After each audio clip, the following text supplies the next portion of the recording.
Hello friends, അസ്സാമു അലൈക്കും, നമസ്കാരം. Welcome back to tales of Neju. ഇന്നത്തെ റെസിപ്പി ഒരു നാടൻ റെസിപ്പിയാണ്.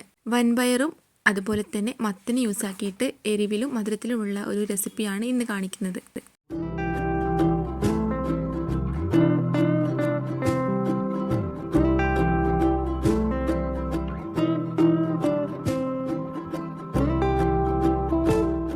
അപ്പോൾ നമുക്ക് വീഡിയോയിലേക്ക് പോവാം. അപ്പോൾ അതിന് വേണ്ടിയിട്ട് ചെറിയൊരു മത്തനാണ് എടുത്തിട്ടുള്ളത്. ഇതിൻ്റെ തൊലിയൊക്കെ കളഞ്ഞിട്ട് ഒന്ന് എടുക്കണം. അപ്പോൾ ഞാൻ മത്തൻ്റെ തൊലിയൊക്കെ കളഞ്ഞെടുത്തിട്ടുണ്ട്. ഇനി ഇതൊന്ന് കട്ട് ചെയ്തെടുക്കണം. അപ്പോൾ ഞാൻ മത്തനൊക്കെ ചെറുതാക്കിയിട്ട് കട്ട് ചെയ്തെടുത്തിട്ടുണ്ട്. പിന്നെ ഇതാ ഒരു കപ്പ് മമ്പയറാണ് എടുത്തിട്ടുള്ളത്. ഈ ഒരു പയറിന് വൻപയർ എന്നും അതുപോലെ മമ്പയർ എന്നും പറയുന്നുണ്ട്. അപ്പോൾ ഇത് നന്നായിട്ട് കഴുകിയിട്ട് ഒരു 6 മണിക്കൂർ സോക്ക് ചെയ്ത ശേഷം അതിൻ്റെ വെള്ളമൊക്കെ കളഞ്ഞിട്ട് എടുത്തിട്ടുള്ളതാണ്. അപ്പോൾ ഇത് യൂസ് ആക്കിയിട്ടാണ് ഞാൻ മധുരമുള്ള ഒരു സ്നാക്കും അതുപോലെ തന്നെ എരിവിലും ഉണ്ടാക്കിയെടുക്കുന്നത്. അപ്പോൾ ഞാൻ വൻപയറും അതുപോലെ തന്നെ മത്തനും ഒരു കുക്കറിലേക്ക് മാറ്റിയിട്ടുണ്ട്. ഇനി ഇതിലേക്ക് വെള്ളം ഒഴിച്ചു കൊടുക്കുക. വെള്ളം ഒഴിച്ചു കൊടുക്കുമ്പോൾ ഈ വൻപയർ എത്രത്തോളം ഉണ്ട് അതിൻ്റെ ഒപ്പം നിൽക്കുന്ന അത്രത്തോളം വെള്ളം ഒഴിച്ചു കൊടുക്കുക. എന്നിട്ട് ഇതിലേക്ക് ആവശ്യമായിട്ടുള്ള ഉപ്പും കൂടെ ചേർത്ത് കൊടുക്കുക. എന്നിട്ട് ഇതൊന്ന് വേവിച്ചെടുക്കണം. ഒരു 2 വിസിലാണ് വേവിച്ചെടുക്കുന്നത്. ഓരോ കുക്കറിൻ്റെ വിസിലിനനുസരിച്ച് മാറ്റം ഉണ്ടാവും. അപ്പോൾ ഇതൊന്ന് വെന്ത് വരുന്നവരെ നമുക്ക് വേവിച്ചെടുത്താൽ മതിയാവും. അപ്പോൾ ഞാൻ ഉപ്പിട്ടതിന് ശേഷം ഒന്ന് ഇളക്കിയിട്ട് കൊടുക്കുന്നുണ്ട്. ഇനി 2 വിസിലൊന്ന് വേവിച്ചെടുക്കാം. ഇപ്പോൾ ഇതാ 2 വിസിലായിട്ടുണ്ട്. അത്യാവശ്യം നന്നായിട്ട് കുക്കായിട്ടുണ്ട്. അധികം ഉടഞ്ഞു പോവേണ്ടില്ല. പിന്നെ ഇതിൽ മത്തനൊക്കെ ജസ്റ്റ് ഒന്ന് കുത്തി ഉടച്ച് കൊടുക്കുന്നുണ്ട്. സാധാരണ പഴുത്ത മത്തൻ യൂസ് ആക്കിയിട്ടാണ് ഈ റെസിപ്പി ഉണ്ടാക്കുന്നത്. പക്ഷേ ഇത് പഴുത്ത മത്തനല്ല, സാധാരണ മത്തനാണ്. ഞാൻ ഈ ഒരു സ്നാക്ക് എരിവിലും കൂടെ ഉണ്ടാക്കുന്നത് കൊണ്ടാണ് ഇതുപോലെയുള്ള മത്തൻ എടുത്തിട്ടുള്ളത്. അപ്പോൾ ഞാൻ ഇനി ഉണ്ടാക്കിയെടുക്കുന്നത് ആദ്യം തന്നെ മധുരമുള്ള റെസിപ്പിയാണ്. അതിന് വേണ്ടിയിട്ട് ഒരു കടായിലേക്ക് അല്പം നെയ്യ് ഒഴിച്ചു കൊടുത്തിട്ടുണ്ട്. ഇത് ഡാൽഡയാണ് യൂസ് ആക്കിയിട്ടുള്ളത്. നെയ്യ് ഉണ്ടെങ്കിൽ നെയ്യ് യൂസ് ആക്കിയെടുക്കാം. ഇനി ഇതിന് പകരമായിട്ട് വെളിച്ചെണ്ണ ആണെങ്കിൽ വെളിച്ചെണ്ണ യൂസ് ആക്കിയെടുത്താൽ മതിയാവും. പിന്നെ ഇതിലേക്ക് നെയ്യൊക്കെ ഒന്ന് മെൽറ്റായി വരുമ്പോൾ ഇതിലേക്ക് കുറച്ച് തേങ്ങ ചേർത്ത് കൊടുത്തിട്ടുണ്ട്. അപ്പോൾ ഇതിൻ്റെ അളവൊക്കെ നമ്മുടെ ഇഷ്ടത്തിനനുസരിച്ച് ചേർത്ത് കൊടുക്കാവുന്നതാണ്. പിന്നെ ഇതിലേക്ക് നല്ലൊരു ഫ്ലേവറിന് വേണ്ടിയിട്ട് 3 ഏലക്ക ജസ്റ്റ് ഒന്ന് ചതച്ചിട്ട് ഇട്ട് കൊടുക്കുന്നുണ്ട്. ഇനി ഈ ഒരു തേങ്ങ ജസ്റ്റ് ഒന്ന് വഴഞ്ഞു വരട്ടെ. ആ ഒരു സമയം നമുക്കിതിലേക്ക് ആവശ്യമായിട്ടുള്ള ശർക്കര ചേർത്ത് കൊടുക്കണം. ശർക്കര എടുത്തത് 2 ശർക്കരയാണ് എടുത്തിട്ടുള്ളത്. ജസ്റ്റ് ഒന്ന് ചതച്ചെടുത്തിട്ടുണ്ട്. എന്നിട്ട് ഇതിലേക്ക് നന്നായിട്ടൊന്ന് യോജിപ്പിച്ചെടുക്കുക. ഇനി ഈ ശർക്കര നന്നായിട്ടൊന്ന് മെൽറ്റായി വരണം. അതുവരെ ലോ ഫ്ലെയിമിലിട്ടിട്ട് ഒന്ന് കുക്ക് ചെയ്തെടുക്കാം. ഈ ശർക്കരയും തേങ്ങയൊക്കെ നന്നായിട്ട് മിക്സായി കിട്ടുന്നവരെ ഒന്ന് കുക്ക് ചെയ്തെടുക്കാം.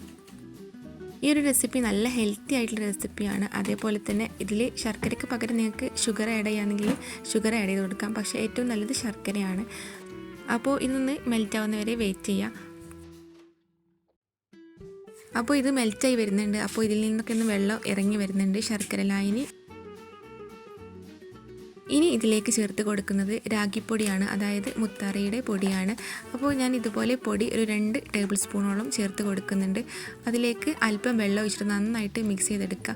ഇതുപോലെ ആദ്യം തന്നെ മിക്സാക്കി എടുത്തിട്ട് വേണം ചേർത്ത് കൊടുക്കാനായിട്ട്. അപ്പോൾ ഞാനതൊന്ന് റെഡിയാക്കി വെച്ചിട്ടുണ്ട്. അപ്പോഴേക്ക് ഇതാ ശർക്കരയ്ക്ക് നന്നായിട്ട് മെൽറ്റായി വന്നിട്ടുണ്ട്. ഇനി നമുക്ക് ഇതിലേക്ക് കുക്ക് ചെയ്തെടുത്തിട്ടുള്ള മമ്പയറും മത്തനും കൂടെ ഉള്ളത് ഇട്ട് കൊടുക്കണം. അപ്പോൾ ഞാൻ ഇതിൽ നിന്ന് പകുതി എടുത്തിട്ട് മധുരമുള്ളതും പകുതി എടുത്തിട്ട് എരിവുള്ളതുമാണ് ഉണ്ടാക്കിയെടുക്കുന്നത്. അപ്പോൾ ഇതിലേക്ക് കുക്ക് ചെയ്തെടുത്തിട്ടുള്ള വമ്പയറിൻ്റെ മിക്സ് കുറച്ച് ഇതിലേക്ക് ചേർത്ത് കൊടുക്കുന്നുണ്ട്. ഇനി ഇത് നന്നായിട്ട് മിക്സ് ചെയ്ത് കൊടുക്കുക. മിക്സ് ചെയ്ത് കൊടുക്കുമ്പോൾ ശർക്കരയും തേങ്ങയൊക്കെ നന്നായിട്ട് മിക്സായി കിട്ടുന്നവരെ ഒന്ന് മിക്സ് ചെയ്തെടുക്കുക. ഈ ഒരു സമയത്തൊക്കെ മീഡിയം ടു ലോ ഫ്ലെയിമിലിട്ടിട്ട് മതി കുക്ക് ചെയ്തെടുക്കാനായിട്ട്. ഈ ഒരു സമയത്ത് നമുക്കിതിൽ ഉടഞ്ഞ് പോവാത്ത മത്തനൊക്കെ നന്നായിട്ട് ഒന്ന് കോരി യൂസ് ആക്കിയിട്ടൊന്ന് ഉടച്ച് കൊടുക്കാം. ഇനി ഇതിലേക്ക് നേരത്തെ ആക്കി വെച്ചിട്ടുള്ള രാഗിയുടെ മിക്സും കൂടെ ചേർത്ത് കൊടുക്കുക. എന്നിട്ട് നന്നായിട്ടൊന്ന് മിക്സ് ചെയ്ത് കൊടുക്കുക. അപ്പോൾ രാഗിയുടെ മിക്സ് ചേർത്ത് കൊടുത്ത ശേഷം ഫ്ലെയിം നല്ലതുപോലെ ലോയിലിട്ടിട്ട് വേണം കുക്ക് ചെയ്തെടുക്കാനായിട്ട്. രാഗിയാണ് പെട്ടെന്ന് കുറുകി കിട്ടും. അപ്പോൾ ഇതാ അത്യാവശ്യം നന്നായിട്ട് കുറുകി വന്നിട്ടുണ്ട്. ഈ ഒരു സമയത്ത് നമ്മൾ നേരത്തെ കുക്ക് ചെയ്തെടുത്തിട്ടുള്ള വൻപയറിൻ്റെ മിക്സിൽ കുറച്ച് വെള്ളം ഉണ്ടായിരുന്നു. ആ വെള്ളം കൂടെ ഇതിലേക്ക് ചേർത്ത് കൊടുക്കുന്നുണ്ട്. എന്നിട്ട് ആ ഒരു വെള്ളത്തിൽ കിടന്നിട്ട് വീണ്ടും ഒന്ന് രാഗി ഒന്ന് മിക്സ് ആവട്ടെ. ഇനി അഥവാ വെള്ളം ഇല്ലെങ്കിൽ ജസ്റ്റ് ഒന്ന് നിങ്ങൾ സാധാ നോർമൽ വാട്ടർ കുറച്ചൊന്ന് ഒഴിച്ചു കൊടുത്തിട്ട് മിക്സാക്കി എടുത്താൽ മതിയാവും. പെട്ടെന്ന് തന്നെ കുറുകി വരും. പിന്നെ രാഗി ചേർത്ത് കൊടുക്കുന്നതുകൊണ്ട് നല്ല ഹെൽത്തിയാണ്. കുട്ടികൾക്കൊക്കെ കൊടുക്കാനായിട്ട് നല്ലൊരു ഡിഷാണിത്. അപ്പോൾ സ്വീറ്റ് ആയിട്ടുള്ള റെസിപ്പി റെഡി ആയിട്ടുണ്ട്. അപ്പോൾ ഇതുപോലെ ട്രൈ ചെയ്യാത്തവരൊന്ന് ട്രൈ ചെയ്ത് നോക്കുക. ഇനി ഞാൻ എരിവിൽ ഉണ്ടാക്കിയെടുക്കുന്ന റെസിപ്പിയാണ് കാണിക്കുന്നത്. ഇതിന് വേണ്ടിയിട്ട് ബാക്കിയുള്ള വൻപയർ മിക്സ് എടുത്തിട്ടുണ്ട്. അപ്പോൾ ഞാൻ അതിന് വേണ്ടിയിട്ട് ഒരു ചീനച്ചട്ടി എടുത്തിട്ട് അല്പം വെളിച്ചെണ്ണ, അതിലേക്ക് വെളിച്ചെണ്ണ ചൂടായി വരുമ്പോൾ കടുക് ഇട്ട് കൊടുത്തിട്ടുണ്ടായിരുന്നു. പിന്നെ 2 പച്ചമുളക് ചെറുതാക്കിയിട്ട് കട്ട് ചെയ്തതും അല്പം തേങ്ങ കൂടെ ഇട്ട് കൊടുത്തിട്ട് ഇതിലേക്ക് നേരത്തെ ഉണ്ടാക്കി വെച്ചിട്ടുള്ള വൻപയർ മിക്സ് ചേർത്ത് കൊടുക്കുക. പിന്നെ ഉപ്പ് വേണമെന്നുണ്ടെങ്കിൽ അല്പം ഉപ്പൊന്ന് ചേർത്ത് കൊടുക്കുക. അപ്പോൾ ആ ഒരു റെസിപ്പി റെഡി ആയിട്ടുണ്ട്. അപ്പോൾ ഒരു പ്രാവശ്യം ഇതുപോലെ ഉണ്ടാക്കി നോക്കിയിട്ട് എരിവിന് ആവശ്യമുള്ളവർക്ക് എരിവിലും അതുപോലെ മധുരത്തിന് ആവശ്യമായുള്ളവർക്ക് മധുരത്തിലും പെട്ടെന്ന് തന്നെ ഉണ്ടാക്കിയെടുക്കാൻ പറ്റിയിട്ടുള്ള ഒരു റെസിപ്പിയാണ്. ട്രൈ ചെയ്യാത്തവരുണ്ടെങ്കിൽ ട്രൈ ചെയ്ത് നോക്കുക, ഫീഡ്ബാക്ക് അറിയിക്കുക. അതുപോലെ തന്നെ നിങ്ങൾക്ക് വീഡിയോ ഇഷ്ടമാവുമെങ്കിൽ ലൈക്ക് ചെയ്യുക, ഷെയർ ചെയ്യുക. ചാനൽ സബ്സ്ക്രൈബ് ചെയ്യാത്തവർ സബ്സ്ക്രൈബ് ചെയ്യുക. മറ്റൊരു വീഡിയോയുമായിട്ട് വരാം ഇൻഷാ അല്ലാ. Thanks for watching.